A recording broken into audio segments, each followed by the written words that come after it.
আসসালামু আলাইকুম বন্ধুরা, সকলকে ওয়েলকাম জানাচ্ছি আমার চ্যানেলে নতুন একটা পর্বে।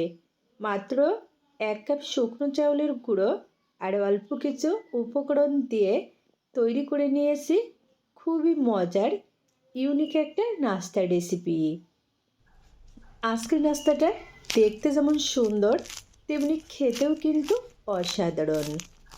তো আমার মনে হয় তোমাদের কাছেও নাস্তার রেসিপিটা খুবই ভালো লাগবে। তাহলে চলো দেখে নিই। শুরুতে ডো তৈরি করব। এর জন্য প্যানে নিয়ে নিচ্ছি 2 কাপ পানি, টেস্ট অনুযায়ী লবণ। এখন পানি ভালো করে জাল করে নিব। দেখো ফুটতে শুরু করেছে। এখন এর ভিতরে দিয়ে দিচ্ছি শুকনো চাউলের গুঁড়ো আর ময়দা। তবে তোমরা চাইলে কিন্তু শুধুমাত্র শুকনো চাউলের গুঁড়ো দিয়ে নাস্তাটা তৈরি করতে পারো।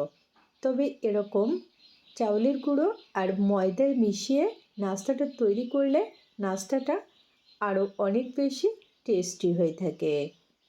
চুলার আঁচটা মিডিয়ামে রেখে এরকম নেড়ে চেড়ে মিশিয়ে নিতে হবে, যেন এর ভিতরে কোনো রকম দলা না থাকে।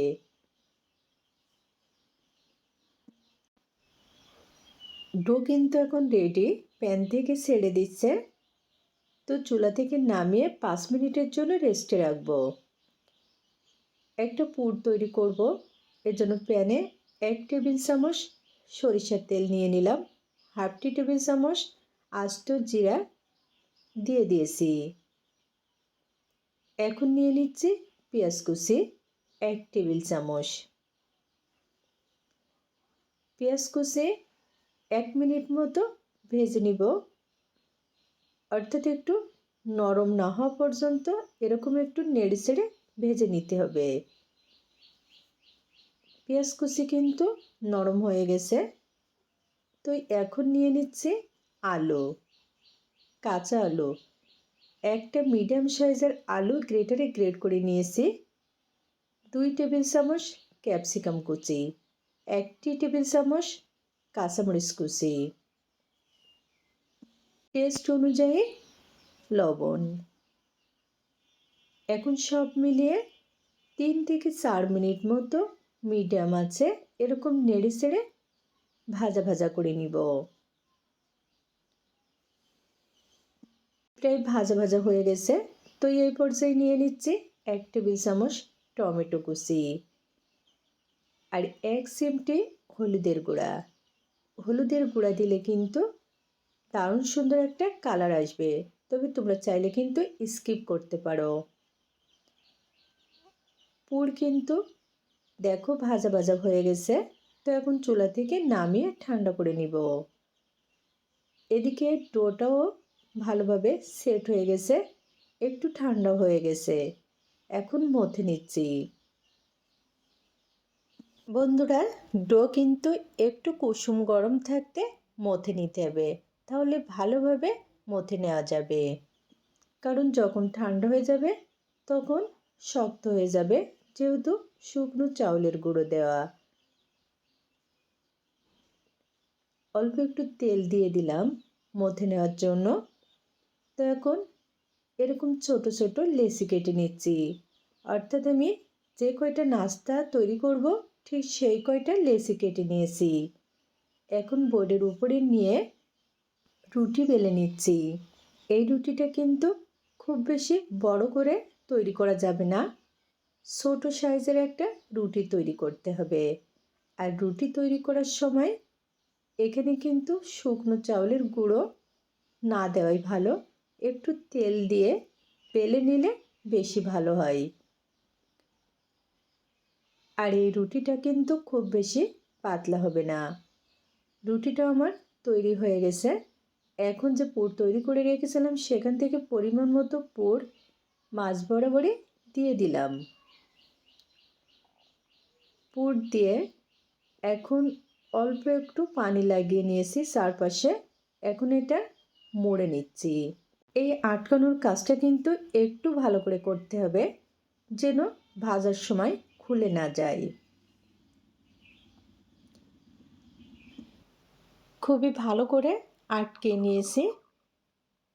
এখন এরকম হাতে তালুর ভিতরে রেখে একটু গোল আকৃতির শেপ দিয়ে নিচ্ছি।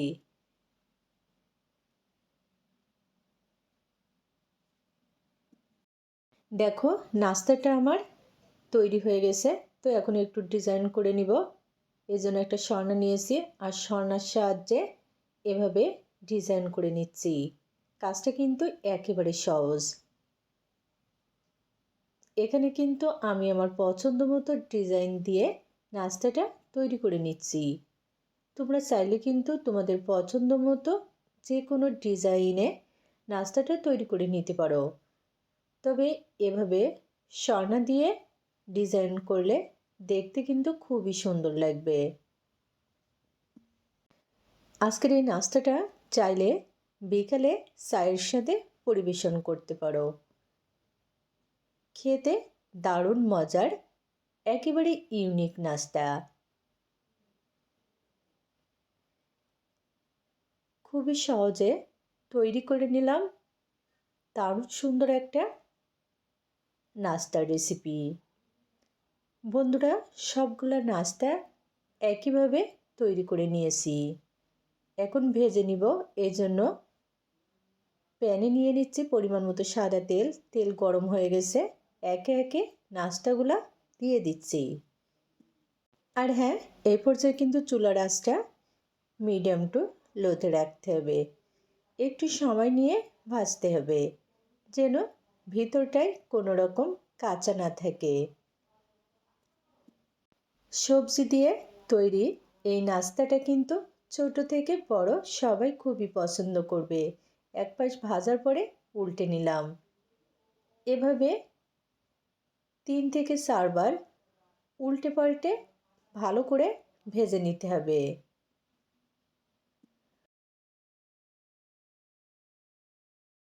দেখো বন্ধুরা, বেশ কিছুক্ষণ ভেজে নিয়েছি। এখন কিন্তু নাস্তায় দারুণ সুন্দর কালার চলে এসেছে আর সেই সাথে ভালোভাবে ভাজা হয়ে গেছে। এখন তেল ছেঁকে নাস্তা তুলে নিচ্ছি। খুবই সহজভাবে হেলদি একটা নাস্তার রেসিপি তোমাদের সাথে শেয়ার করলাম। আশা করছি ভালো লেগেছে। যদি ভালো লাগে অবশ্যই একবার হলেও ট্রাই করে দেখবে। আজকে আর নয়, অন্য কোনো দিন দেখা হবে মজার কোনো রেসিপি নিয়ে। খোদা হাফেজ।